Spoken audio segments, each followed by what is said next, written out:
কাহাফের দিকে যাও মানে হচ্ছে তুমি তোমার নফসকে চেনার জন্য তুমি তোমার অন্তরের মধ্যে ডুব দাও। আমরা যেটাকে কাহাফ বলি এটা মেজাজি। প্রত্যেক জিনিসের দুইটা দিক আছে, একটা মেজাজি একটা হাকিকি, একটা রূপক একটা আসল, একটা অনুষ্ঠান একটা মূল। তো আত্মদর্শন করতে গেলে নিজের এই অন্তরের মধ্যে ডুব দিতে হবে। প্রতিটা মানুষকে অন্তরের মধ্যে ডুব দিতে হবে। ডুব দিয়ে কার ধ্যান করতে হবে? মুর্শিদের, গুরুর, পীরের। পীরের ধ্যান ছাড়া, ওলির ধ্যান ছাড়া, রসুলের ধ্যান ছাড়া মুক্তির কোনো উপায় নাই।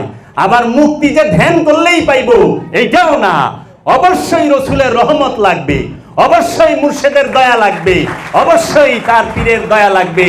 সে যখন দয়া করবে তখন আপনি বুঝতে পারবেন যে আপনার উপরে সে কি রহমত দান করছে।